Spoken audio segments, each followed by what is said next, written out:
Good morning. पिछला class में हम अपवर्तनांक के बारे में बात कर रहे थे। अपवर्तनांक क्या है? तो शून्य में प्रकाश की चाल एवं माध्यम में प्रकाश की चाल के अनुपात को उस माध्यम का अपवर्तनांक कहते हैं। अपवर्तनांक को म्यू द्वारा सूचित किया जाता है। इसका कोई मात्रक और बीमा नहीं होता है।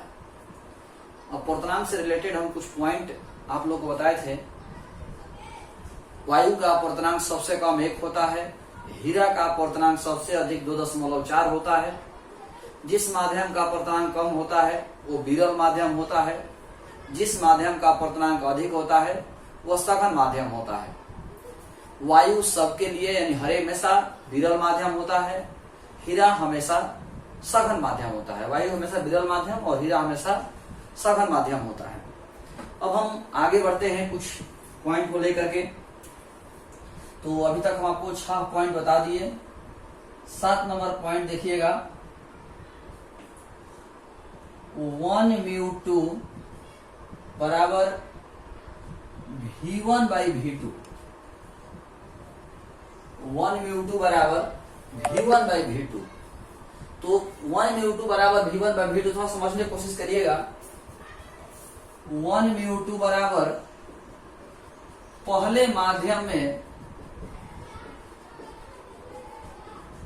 प्रकाश की चाल बटा दूसरे माध्यम में प्रकाश की चाल। सबसे पहला सवाल यह है कि सर ये सूत्र आया कहां से? 1μ2 बराबर V1/V2 यह हमारा सूत्र कहां से आया?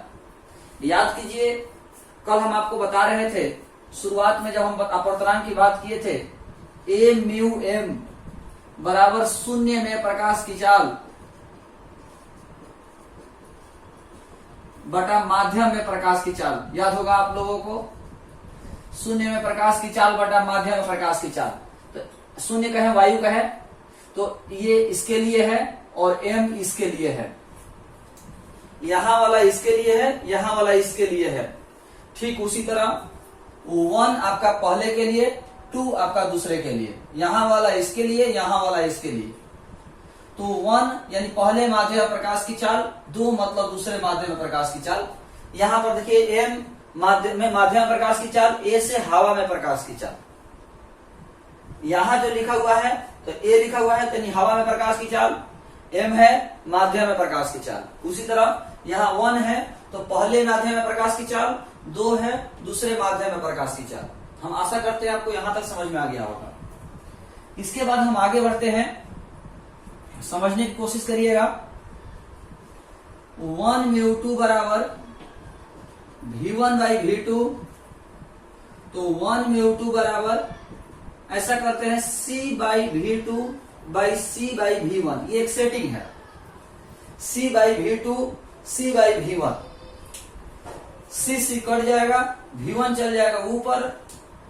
ये जो आप देख रहे हो C कट जाएगा, अब V1 चल जाएगा, चौथा स्टेप ऊपर चल जाएगा तो V1/V2 ही बचेगा। यानी इसी चीज को ऐसे लिख सकते हैं। इसी टर्म को हम ऐसे लिख सकते हैं, V1/V2 तो C/V2 C/V1। C कट जाएगा, V1 चल जाएगा ऊपर। यानी जो ये है वही ये है, बस लिखने की शैली में थोड़ा सा अंतर आ गया है। इसके बाद याद कीजिए, आपको हम बताए थे A μm बराबर C/V। A μm बराबर C/V। शून्य में प्रकाश की चाल, माध्यम में प्रकाश की चाल। शून्य में प्रकाश की चाल, माध्यम में प्रकाश की चाल। यानी ये जो है आपका माध्यम में प्रकाश की चाल, यहां वाला ये माध्यम में प्रकाश की चाल है V। C हमारा शून्य प्रकाश की चाल है। ठीक उसी तरह C/V2 है तो C तो आपका शून्य हो गया, V2 आपका दूसरे माध्यम में प्रकाश की चाल है। V2 क्या है? दूसरे माध्यम में प्रकाश की चाल। और C क्या है? शून्य में प्रकाश की चाल। याद कीजिए कल हम परिभाषा क्या बताए थे? शून्य में प्रकाश की चाल बटा जल में प्रकाश की चाल, जल का अपवर्तनांक। शून्य में प्रकाश की चाल बटा कांच में प्रकाश की चाल, कांच का अपवर्तनांक। तो शून्य में प्रकाश की चाल बटा दूसरे माध्यम में प्रकाश की चाल, शून्य में प्रकाश की चाल बटा दूसरे माध्यम में प्रकाश की चाल।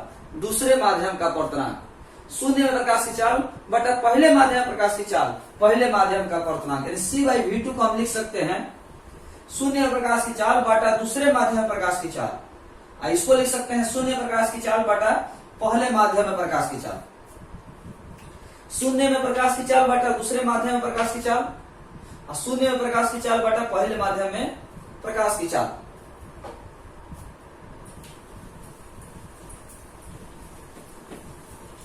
यानी C/V2 को आप लोग मत घेरिएगा, हम लिख सकते हैं 1/2 बराबर शून्य में प्रकाश की चाल बटा दूसरे माध्यम में प्रकाश की चाल, दूसरे माध्यम का अपवर्तनांक, शून्य प्रकाश की चाल बटा पहले माध्यम प्रकाश की चाल, पहले माध्यम का अपवर्तनांक, शून्य में प्रकाश की चाल बटा दूसरे माध्यम प्रकाश की चाल, तो दूसरे माध्यम का अपवर्तनांक, शून्य प्रकाश की चाल बटा पहले माध्यम प्रकाश की चाल, यानी पहले माध्यम का अपवर्तनांक। तो 1/2 बराबर μ2/μ1 हम लिख सकते हैं। 1/2 बराबर μ2/μ1, 1/2 बराबर μ2/μ1। 9 नंबर पॉइंट देखिए, बहादुर अभी आपने देखा 1/2 बराबर V1/V2, 1/2 बराबर V1/V2, 1/2 बराबर V1/V2। अब 1/2 को हम यहां देख रहे हैं कि μ2/μ1 है, तो μ2/μ1 बराबर V1/V2, μ2/μ1 बराबर V1/V2, तो उल्टा हो गया ना, μ2/V2 μ1/V1 उल्टा हो गया। यानी हम कह सकते हैं कि म्यू और भी में रिलेशन है म्यू समानुपाती 1/v,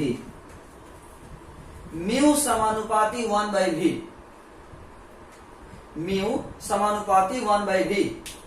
यानी इसको हम ऐसा भी लिख सकते हैं v समानुपाती 1/μ, v समानुपाती 1/μ। यानी म्यू बढ़ेगा वेग घटेगा, म्यू घटेगा वेग बढ़ेगा। म्यू मतलब अपवर्तनांक, अपवर्तनांक बढ़ेगा वेग घटेगा, अपवर्तनांक घटेगा वेग बढ़ेगा। अपवर्तनांक बढ़ना मतलब सघन माध्यम, जैसा कि कल बताए थे, अपवर्तनांक बढ़ना मतलब सघन माध्यम, और अपवर्तनांक घटना मतलब विरल माध्यम। अपवर्तनांक बढ़ेगा तो सघन माध्यम होगा, अपवर्तनांक घटेगा विरल माध्यम होगा। तो जब अपवर्तनांक बढ़ेगा तो वेग घटेगा, अपवर्तनांक घटेगा वेग बढ़ेगा। यानी सघन माध्यम में वेग घटेगा, विरल माध्यम में वेग बढ़ेगा। ये पॉइंट हम कल आपको समझाए भी थे लैंग्वेज में भी, कि सघन माध्यम में वेग घट जाता है और विरल माध्यम में वेग बढ़ जाता है। सघन माध्यम में वेग घट जाता है, विरल माध्यम में वेग बढ़ जाता है। कुछ लोग बार बार प्रेशर दे रहे हैं नोट्स के लेकर के, वीडियो में हम कोशिश कर रहे हैं कि बार बार बेहतरीन ढंग से नोट्स बताएं, लेकिन कुछ लोग, हम एक लड़का कोई है हम पर व्यंग कर रहे थे। आप वहां से व्यंग करने से अच्छा हम रोज आजकल ऑफिस में बैठ रहे हैं, आप ऑफिस में आकर के हमसे बता सकते हैं। 8 से 10 क्लास बीच में खोलने का प्रोग्राम था, 2 दिन हमने कुछ बच्चों को बुलाया भी, फिर जो है संभव नहीं हो पाया, सक्षम नहीं हो पाया, तो हम लोग जो है क्लास खोलने वाला जो प्रोग्राम है उसको 1 हफ्ता 10 दिन के लिए रोक रहे हैं। लेकिन ऑफिस में बैठेंगे, जिनको कुछ भी समस्या हो, किसी भी तरह की बातचीत हो, आप ऑफिस में आकर के हमसे बात कर सकते हैं। तो ध्यान दीजिएगा, ऑफिस में हम 8 से 10 ही रहेंगे।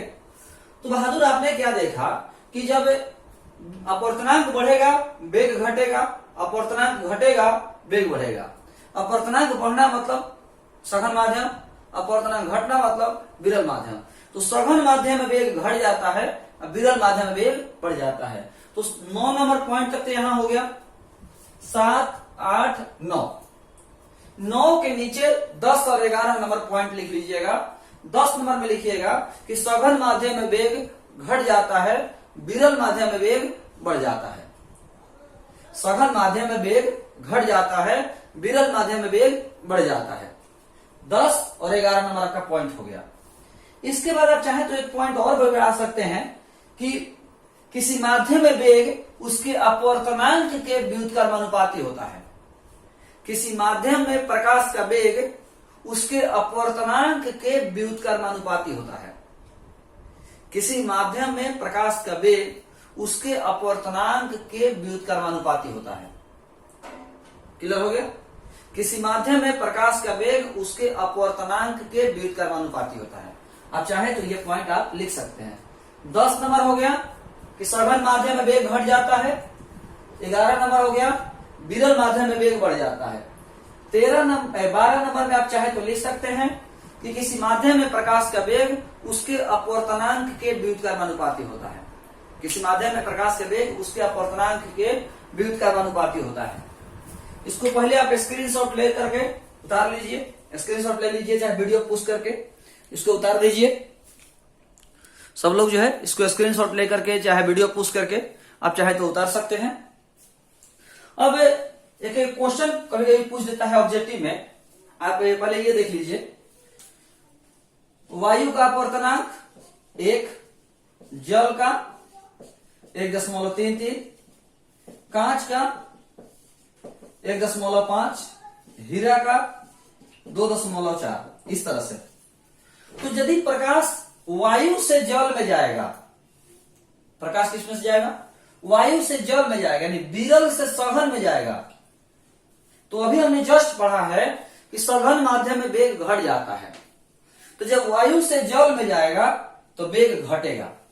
ऑब्जेक्टिव कभी कभी पूछता है कि प्रकाश किरण जब वायु से जल में प्रवेश करता है तो उसका वेग क्या होता है? प्रकाश किरण जब वायु से जल में प्रवेश करता है तो उसका वेग क्या होता है? तो याद रखिएगा, जब सघन में प्रवेश करेगा तो वेग घटेगा। जब सघन माध्यम में प्रवेश करेगा तो वेग घटेगा, और जब विरल माध्यम में प्रवेश करेगा तो वेग बढ़ेगा। जैसे कांच से जल में प्रवेश करे, वायु से जल में प्रवेश किया, वेग बढ़ेगा, सॉरी घटेगा। वायु से जल में प्रवेश किया, वेग घटेगा। वायु से जल में प्रवेश करेगा तो वेग घटेगा। लेकिन कांच से जल में प्रवेश करेगा, कांच से जल में प्रवेश करेगा, यानी अब विरल में जा रहा है, तो कांच से जल में प्रवेश करेगा तो वेग बढ़ जाएगा। वायु से जल में जाएगा तो सघन माध्यम में जा रहा है तो वेग घटेगा। लेकिन कांच से जल में जाएगा तो विरल माध्यम में जा रहा है तो वेग बढ़ेगा। याद रखिएगा, एग्जाम में बहुत बार ऑब्जेक्टिव में पूछा गया है, जब सघन माध्यम प्रवेश करेगा वेग घटेगा, विरल माध्यम प्रवेश करेगा वेग बढ़ेगा। ध्यान रहेगा। इस तरह से आपका 12 पॉइंट हो गया। 12 पॉइंट के साथ साथ एक ऑब्जेक्टिव भी हमने आपको बता दिया कि जब प्रकाश किरण वायु से जल में प्रवेश करेगा, यानी विरल से सघन में जाएगा तो वेग घटेगा, और जब कांच से जल में प्रवेश करेगा, यानी सघन से विरल में जाएगा, तो उसका वेग जो है बढ़ेगा। अब हम आगे बढ़ते हैं कुछ और पॉइंट को लेकर के। 12 नंबर तक हो गया। आप इसको वीडियो पोस्ट करके या स्क्रीनशॉट लेकर के भी उतार सकते हैं। अब यहां पर एक पॉइंट ध्यान दीजिएगा। अभी जस्ट आपने देखा कि 1μ2 बराबर V1/V2, 1μ2 बराबर V1/V2, यानी 1μ2 बराबर पहले माध्यम में प्रकाश की चाल बटा दूसरे माध्यम में प्रकाश की चाल। 1μ2 बराबर पहले माध्यम में प्रकाश की चाल बटा दूसरे माध्यम में प्रकाश की चाल। 1μ2 बराबर V1/V2। अच्छा, फॉर्मूला एक पढ़े होंगे, आपको याद होगा कि V बराबर n इंटू लैम्डा होता है। वेग बराबर आवृत्ति गुना तरंग दैर्घ्य। आप ये फॉर्मूला पढ़े होंगे सब लोग। V बराबर n इंटू लैम्डा, V बराबर n इंटू लैम्डा। वेग बराबर आवृत्ति गुना तरंग दैर्घ्य, वेग बराबर आवृत्ति गुना तरंग दैर्घ्य। तो हम V1 को लिख सकते हैं n1 लैम्डा 1, और V2 को लिख सकते हैं n2 लैम्डा 2। V1 को लिख सकते हैं n1 लैम्डा 1, और V2 को लिख सकते हैं n2 लैम्डा 2। थोड़ा सा शब्द को ध्यान दीजिएगा, सब लोग ध्यान दीजिएगा शब्द को। V1 क्या है? पहले माध्यम में वेग, तो n1 पहले माध्यम में आवृत्ति, लैम्डा 1 पहले माध्यम में तरंग दैर्घ्य, n2 दूसरे माध्यम में आवृत्ति, लैम्डा 2 दूसरे माध्यम में तरंग दैर्घ्य। क्लियर हो गया? V1 पहले माध्यम में वेग, V2 दूसरे माध्यम में वेग। तो V1 को लिख सकते हैं N1 लैम्डा 1, यानी पहले माध्यम में आवृत्ति गुना पहले माध्यम में तरंगदैर्घ्य, दूसरे माध्यम में आवृत्ति गुना दूसरे माध्यम में तरंगदैर्घ्य। क्लियर है? क्लियर है? नहीं बहादुर, यहां पर आप गलती कर गए, आपसे चूक हुआ। याद कीजिए, हम कल परसों के वीडियो में बता रहे थे, कल या परसों के वीडियो में हम बता रहे थे कि जब प्रकाश किरण एक माध्यम से दूसरे माध्यम में जाता है तो उसका वेग बदल जाता है, V1 से V2 हो गया, तरंगदैर्घ्य बदल जाता है, लैम्डा 1 से लैम्डा 2 हो गया, लेकिन आवृत्ति अपरिवर्तित रहता है। जब प्रकाश किरण एक माध्यम से दूसरे माध्यम में जाता है, हम कल पॉइंट बता रहे थे, जब प्रकाश किरण एक माध्यम से दूसरे माध्यम में जाता है तो वेग बदल जाता है, तो वेग बदल के V1 से V2 हो गया, तरंगदैर्घ्य बदल जाता है, लैम्डा 1 से लैम्डा 2 हो गया, लेकिन आवृत्ति नहीं बदलता है, लेकिन आवृत्ति नहीं बदलता है। तो आवृत्ति नहीं बदलता है, इसीलिए N1 से N2 नहीं होगा, ये आपका मिस्टेक है।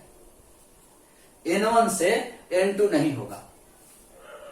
जब पहले माध्यम से दूसरे माध्यम में प्रवेश करेगा तो वेग बदल गया V1 से V2, तरंगदैर्घ्य बदल गया लैम्डा 1 से लैम्डा 2, लेकिन उसकी आवृत्ति नहीं बदलेगा, यानी N1 से N2 नहीं होगा, आवृत्ति अपरिवर्तित रहेगा, इसलिए N ही रहेगा। और जब N रहेगा तो N से N कट जाएगा, तो 1 μ2 बराबर लैम्डा 1 बाई लैम्डा 2, 1 μ2 बराबर लैम्डा 1 बाई लैम्डा 2, 1 μ2 बराबर हम लिख सकते हैं पहले माध्यम में तरंगदैर्घ्य, पहले माध्यम में तरंगदैर्घ्य बटा दूसरे माध्यम में तरंगदैर्घ्य, दूसरे माध्यम में तरंगदैर्घ्य, 1 μ2 बराबर लैम्डा 1 बाई लैम्डा 2, 1 μ2 बराबर लैम्डा 1 बाई लैम्डा 2, तो लैम्डा 1 पहले माध्यम में तरंगदैर्घ्य बटा दूसरे माध्यम में तरंगदैर्घ्य। हम आशा करते हैं आपको ये वाला बात समझ में आ गया होगा कि जब प्रकाश किरण एक माध्यम से दूसरे माध्यम में जाता है तो आवृत्ति अपरिवर्तित रहता है, आवृत्ति बदलता नहीं है। अब यहां से हम एक ऑब्जेक्टिव निकालने जा रहे हैं, ध्यान दीजिएगा। 13 नंबर आपका ये पॉइंट है, 14 नंबर पॉइंट आपका समझिएगा। 1 μ2 बराबर आपने देखा लैम्डा 1 बाई लैम्डा 2, 1 μ2 बराबर लैम्डा 1 बाई लैम्डा 2, तो 1 μ2 को हम लिख सकते हैं μ2 बाई μ1, तो लैम्डा 1 बाई लैम्डा 2, 1 μ2 को μ2 बाई μ1 बराबर लैम्डा 1 बाई लैम्डा 2। तो देखिए यहाँ μ2 यहाँ लैम्डा 2, यहाँ μ1 यहाँ लैम्डा 1, उल्टा हो गया, तो उल्टा हो गया, इसलिए हम लिख सकते हैं म्यू समानुपाती 1 बाई लैम्डा। इसको ऐसा भी लिख सकते हैं लैम्डा समानुपाती 1 बाई म्यू, म्यू समानुपाती 1 बाई लैम्डा को हम लिख सकते हैं लैम्डा समानुपाती 1 बाई म्यू। इसका भी वही मतलब है कि अपवर्तनांक बढ़ेगा तरंगदैर्घ्य घटेगा, अपवर्तनांक घटेगा तरंगदैर्घ्य बढ़ेगा। अपवर्तनांक बढ़ना मतलब सघन माध्यम, अपवर्तनांक घटना मतलब विरल माध्यम, यानी प्रकाश किरण जब सघन माध्यम में प्रवेश करेगा तो तरंगदैर्घ्य घटेगा, और जब विरल माध्यम प्रवेश करेगा तरंगदैर्घ्य बढ़ेगा।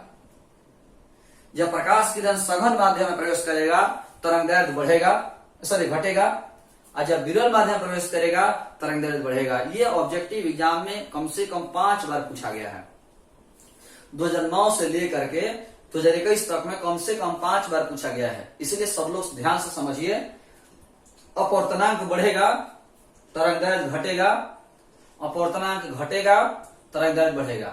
अपवर्तनांक बढ़ना मतलब सघन माध्यम, जब प्रकाश किरण सघन माध्यम प्रवेश करेगा तरंगदैर्घ्य घटेगा, जब प्रकाश किरण विरल माध्यम प्रवेश करेगा तरंगदैर्घ्य बढ़ेगा। सघन और विरल पहचानने के लिए हम बता चुके हैं कि जिसका अपवर्तनांक अधिक होगा वो सघन होगा, जिसका अपवर्तनांक कम होगा वो विरल होगा। जिसका अपवर्तनांक अधिक होगा वो सघन होगा, जिसका अपवर्तनांक कम होगा वो विरल होगा। तो वायु और जल, जैसे प्रकाश किरण वायु और जल की बात करें तो वायु से जल की जब हम बात करते हैं तो वायु से जल में जाने का मतलब क्या हुआ? सघन में जाना। वायु से जल का मतलब सघन में जाना, और जब सघन में जाएगा तरंगदैर्घ्य घटेगा। लेकिन कांच से जल में जाएगा, इसका मतलब कांच से जल मतलब विरल में जा रहा है तो तरंगदैर्घ्य बढ़ेगा। उसी तरह वायु से कांच में जा रहा है तो वायु से कांच में जाएगा सघन माध्यम में जा रहा है, तरंगदैर्घ्य घटेगा। कांच से वायु में आ रहा है, कांच से वायु में आ रहा है, विरल में तरंगदैर्घ्य बढ़ेगा। तो याद रखिएगा, तरंगदैर्घ्य अपवर्तनांक के व्युत्क्रमानुपाती है। जब अपवर्तनांक बढ़ेगा तरंगदैर्घ्य घटेगा, अपवर्तनांक घटेगा तरंगदैर्घ्य बढ़ेगा। जब सघन माध्यम प्रवेश करेगा तरंगदैर्घ्य घटेगा, जब विरल माध्यम प्रवेश करेगा तरंगदैर्घ्य बढ़ेगा। क्लियर है? बहुत बेहतरीन ऑब्जेक्टिव है बहादुर, बहुत ही बेहतरीन। आप इसको जो है तुम क्लियर कर लीजिएगा, क्योंकि एग्जाम में कभी भी ये फॉर्मूला नहीं पूछेगा आपको। जब भी पूछेगा ऑब्जेक्टिव ही पूछा जाएगा, जब भी पूछा जाएगा ऑब्जेक्टिव ही पूछा जाएगा। क्लियर हो गया? आगे बढ़ते हैं। 15 नंबर आपका पॉइंट है, थोड़ा सा ध्यान दीजिएगा। पहले इसको आप ये वाला दोनों उतार लीजिए, वीडियो को पुश करके या स्क्रीनशॉट ले करके इसको उतार लीजिए। उसके बाद हम 15 नंबर पॉइंट आपको बताने जा रहे हैं।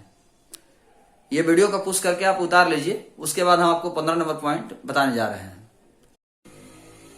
अभी तक हम देख रहे थे कि सघन माध्यम में जाने पर वेग भी कम हो जाता है और तरंगदैर्घ्य भी कम हो जाता है, और विरल माध्यम में जाने पर वेग बढ़ जाता है, तरंगदैर्घ्य बढ़ जाता है। 15 नंबर अभी हम पॉइंट देखेंगे। 15 नंबर पॉइंट क्या कहता है, अभी जस्ट आपने देखा है, पहले थोड़ा सा इस चीज को रिपीट कर लेते हैं।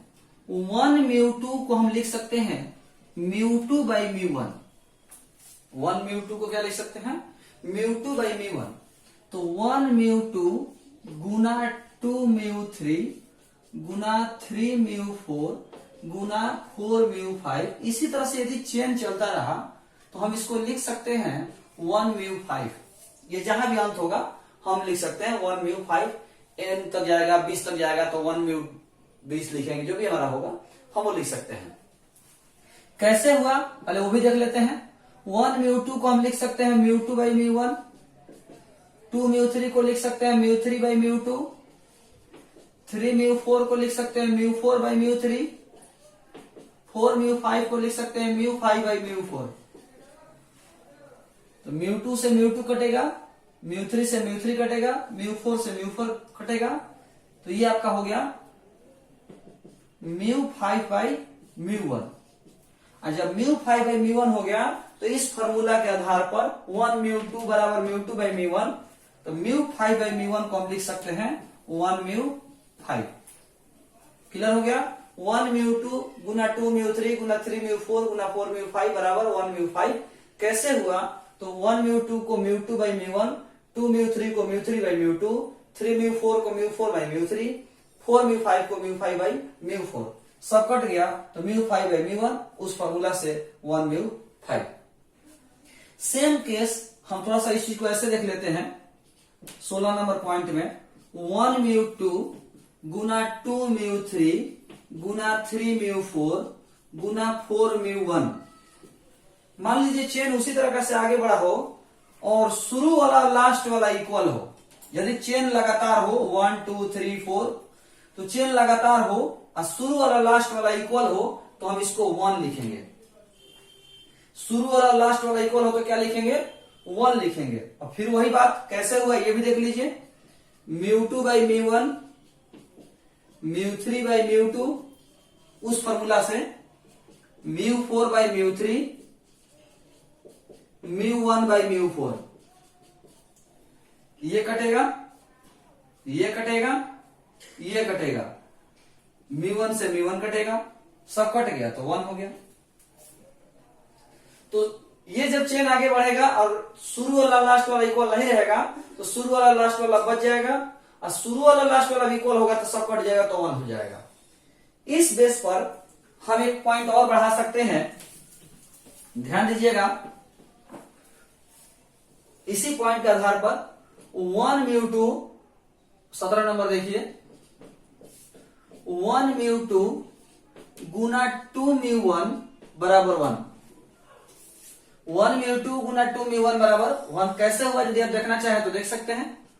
1 μ2 को लिख सकते हैं μ2 by μ1 और 2 μ1 को लिख सकते हैं μ1 by μ2। μ2 से μ2 कटेगा, μ1 से μ1 कटेगा, 1 हो जाएगा। तो 1 μ2 गुना 2 μ1 बराबर 1। अब हम इस फॉर्मूला का यूज कैसे करते हैं थोड़ा सा एक लाइन देख लेते हैं। 1 म्यू टू बराबर हम ऐसा लिख सकते हैं क्या, 1/2 म्यू 1। ये बटा में आ गया, गुना में है तो भाग में आ गया, ये गुना में है तो भाग में आ गया। तो 1 म्यू टू बराबर 1/2 म्यू 1। अब ये बड़ा ही काम का टर्म हो गया। 1 म्यू टू बराबर 1/2 म्यू 1। इस फॉर्मूला का इस्तेमाल हम कैसे करेंगे कि जैसे मान लीजिए दिया है ए म्यू डब्ल्यू, हम चाहते हैं कि लिखे डब्ल्यू म्यू ए, तो हम इसको 1/w म्यू ए लिख सकते हैं। यदि कहीं दिया है ए म्यू जी, हम चाहते हैं कि जी म्यू ए लिखें, तो 1/g म्यू ए होगा। इसको एक और यहां पर समझिए, जैसे ए म्यू जी का मान दिया है 3/2, ए म्यू जी का मान दिया है 3/2 और हमको चाहिए जी म्यू ए का मान, तो ये पलट जाएगा, 1 हो जाएगा तो 2/3 हो जाएगा। ए म्यू जी का मान 3/2 दिया है तो जी म्यू ए का मान 2/3 हो जाएगा, पलट जाएगा। ये आपको एक टर्म ध्यान रखिएगा, बहुत ही बेहतरीन टर्म है। इसके अलावा पहले इसका उतारना चाहे तो स्क्रीनशॉट ले सकते हैं। इस एग्जाम्पल को भी आप चाहे तो उतार सकते हैं, कहीं काम करेगा रफ में। स्क्रीनशॉट लेकर के भी उतार सकते हैं, वीडियो पुश करके भी आप उतार सकते हैं, ऐसा कोई बात नहीं है, कहीं प्रॉब्लम नहीं होगा। जहां भी आप उतारना चाहें, जिस तरह से उतारना चाहें, वीडियो को पुश करके या स्क्रीनशॉट लेकर के भी आप उतार सकते हैं। अभी हम एक लास्ट टर्म बताने जा रहे हैं। कहीं कहीं वास्तविक गहराई और आभासी गहराई का टर्म आता है। आप जानते होंगे जब कुआं में झांकिएगा तो आपको रियल गहराई पता नहीं चलता है पानी में कि वास्तव में कितना गहरा है। तो ये टर्म कहां से आता है, 18 नंबर पॉइंट है ये। ए म्यू W, W water, air water, इसका फॉर्मूला होता है वास्तविक गहराई बटा आभासी गहराई। वास्तविक गहराई बटा आभासी गहराई, ए म्यू डब्ल्यू, ए से एयर, डब्ल्यू से वाटर, ए म्यू डब्ल्यू बराबर वास्तविक गहराई बटा आभासी गहराई। तो अभी तक जो टर्म बताए हैं उसमें हमने कुछ कुछ फॉर्मूला जो बताया, जैसे 1 म्यू टू का कितना फॉर्मूला बताया, 1 म्यू टू बराबर v1/v2, 1 म्यू टू बराबर λ1/λ2, 1 म्यू टू बराबर μ2/μ1, 1 म्यू टू बराबर 1/2 μ1। ये आपको केवल 1 म्यू टू का फॉर्मूला हमने आपको 4 बताया। इसी तरीके से जो भी टर्म है आप इसको केयर करिएगा। अपवर्तनांक से, जैसा कि हम आपको पिछला वीडियो में बताए थे कि एयरफोर्स, नेवी, पॉलिटेक्निक, बैंक में, रेलवे में, एसएससी में जनरली क्वेश्चन पूछे जाते हैं। छोटे छोटे जो भी एग्जाम है उसमें क्वेश्चन हमेशा पूछे जाते हैं और आपके इंटर के एग्जाम में ऑब्जेक्टिव भी हमेशा पूछा जाता है।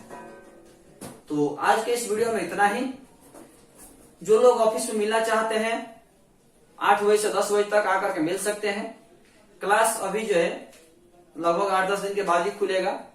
जब खुलेगा तो आपको मैसेज किया जाएगा या वीडियो में ही बताया जाएगा। तो आज की इस वीडियो में इतना ही। धन्यवाद।